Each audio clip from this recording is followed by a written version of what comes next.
Hi there, nice people. Hello, lady and gentlemen. Tonight I'm reviewing this recently released new version of Concept Fenrir.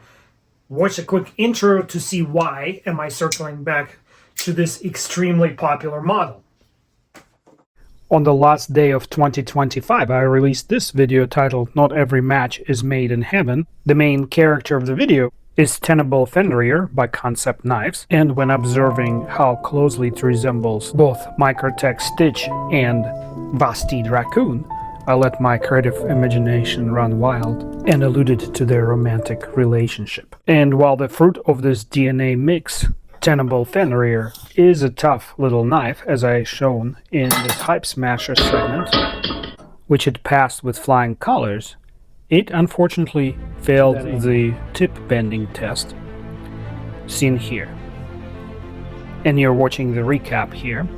The reason I do this test is not because I suggest we should all pry with knives, but because toughness tables you see on various websites don't show the full picture and don't address flexural strength of the blade, which is what I'm determining here.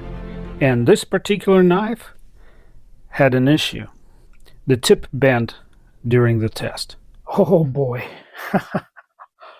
The tip deformed by about 4 degrees. It bent quite a bit. And as I proceeded testing the blade for hardness, I discovered very quickly what was the cause of such severe ductility. The average hardness was about 4 points below where Nitro V hardness should be. Later in the video we'll talk about why that happened, but to prove myself right or wrong, I went on Whatnot, where calmly and responsibly I proceeded to shop for Fenrir without the blade coating. 16 unexpected purchases, and few days later, this is what showed up at my door. Concept Fenrir with S35VN blade and titanium handle covered with this beautiful wavy milling pattern, a really functional pocket clip, and a frame lock. Apparently, the stitch, a progenitor of this blade shape, has been getting around more than I thought. So I reached out into the Knife Intel community and found these compromising photos.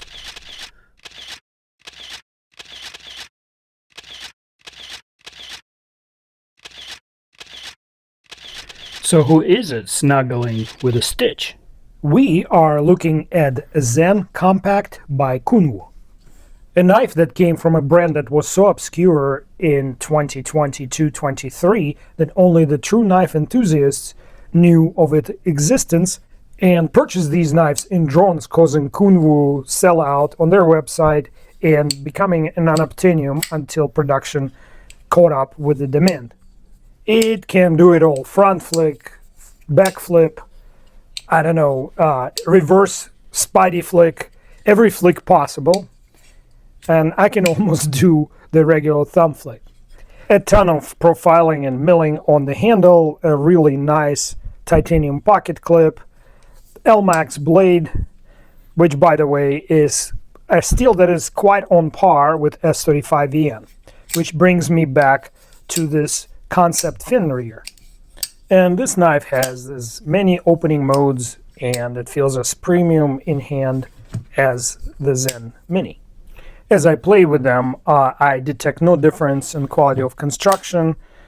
Snappy, very, very, very well-tuned detent for every mode. I got a little bit of a side-to-side play in the blade, as I'm trying to show you here. I don't know if you can see, it's just tiny play.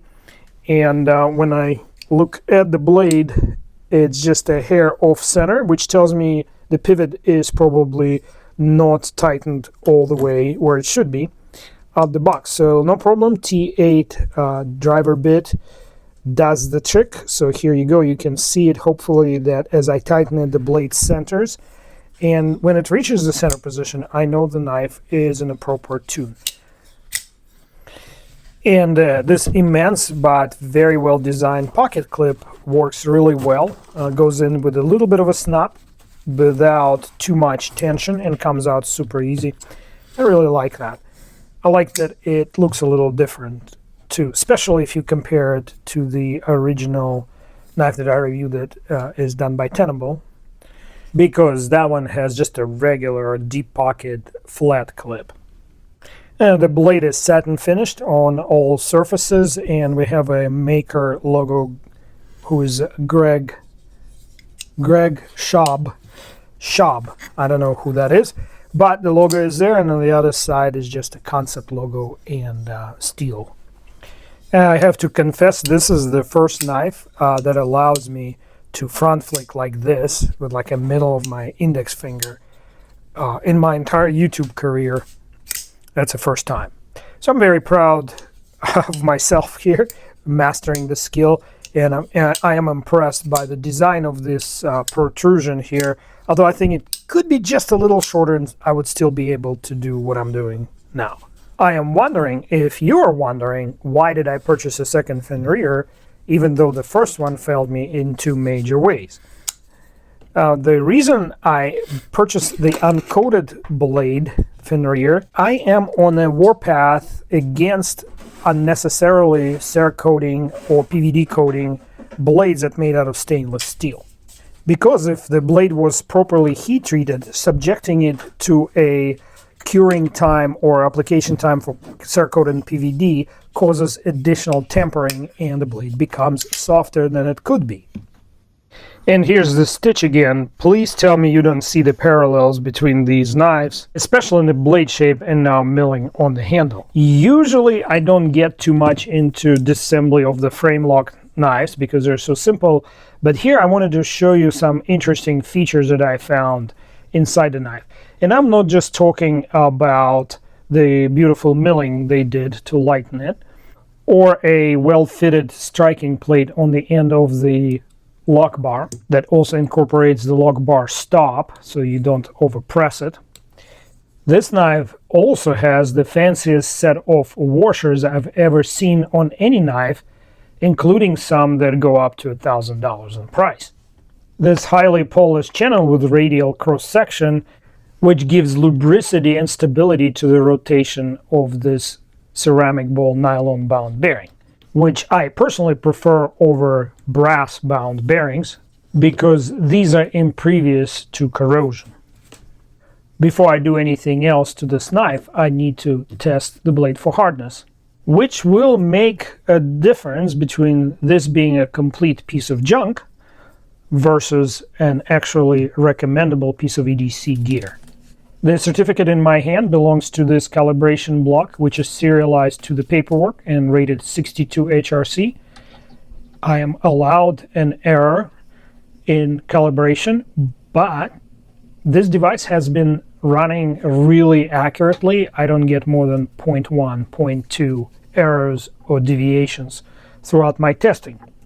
And as you can see, I'm at 62.2 HRC, so I'm well within calibration parameters.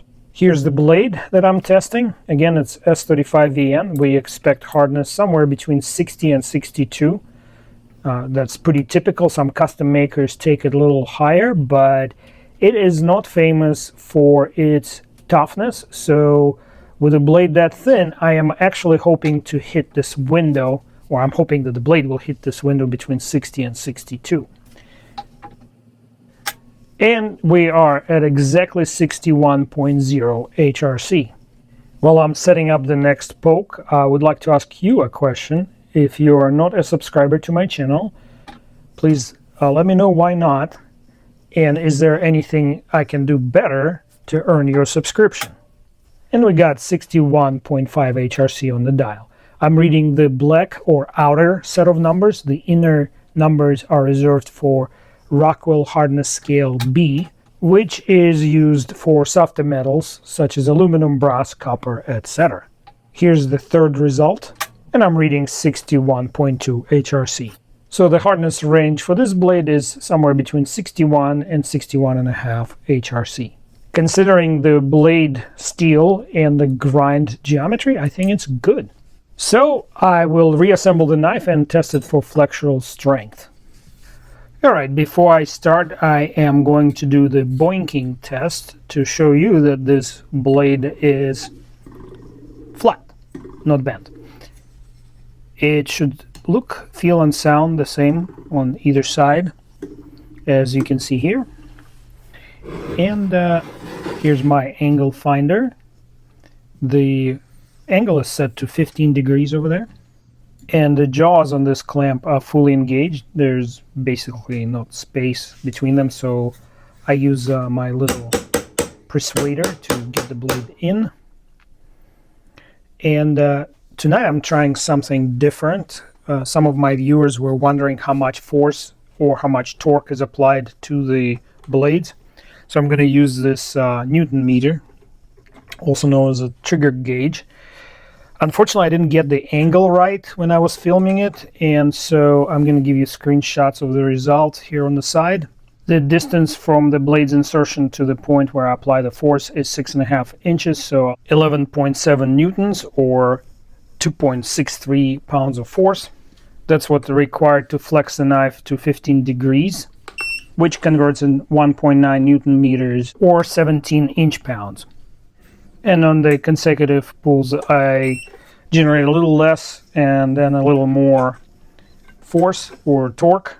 So the range here is approximately 16 to 18 inch-pounds, which converts to 1.8 to 2.0 newton meters. This is a little bit too nerdy even for me. So Tenable Fenrir with a softer blade made out of Nitro V deformed this range. Same geometry, so roughly the same pull force. And now I am applying the torsional moment to the blade, twisting it 3 times in each direction, and that is to test how resilient is the internal hardware of the knife. A quick examination, I don't see any deformities. Looks like the blade remains straight. The knife functions as it should. No rocking, no play opened up in the blade. Let's place it on the block and see if it feels and sounds the same as before.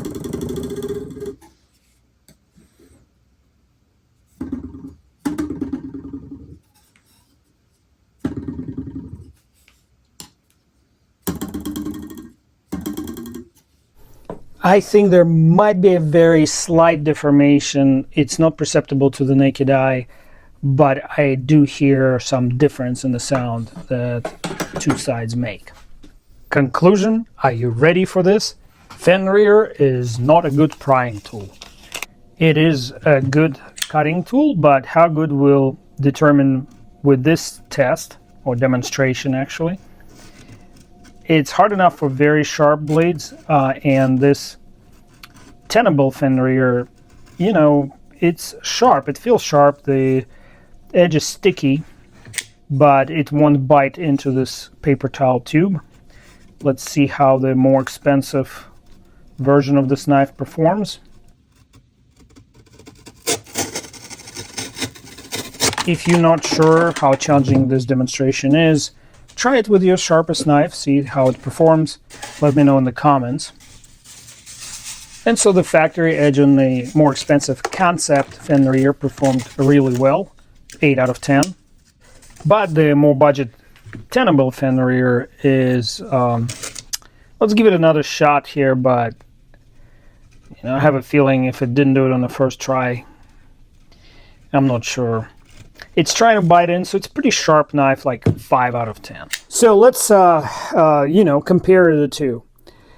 If you're a very budget-oriented person, definitely try this out, even though the blade performance is not going to be on par with this one. It's still a fun knife to play with and flick, easy to sharpen, and, you know, maybe not suitable for some very heavy-duty tasks, but it will do most of the jobs that are demanded out of EDC knife. This one, if you can stretch to $180 to $200 price range, definitely feels and looks premium. And you know, I have a lot of very nice knives, and this one is on par with most of them. So yeah, so that would be a good choice for you if you just, you know, one and done kind of person. Now I'm asking my viewers who have any experience with Fenrir made out of Damascus steel. I can't test Damascus in a Rockwell tester, not this type of Damascus anyway. They're really nice looking blades. That's why I didn't buy one, because I need to test them. They're nice looking blades.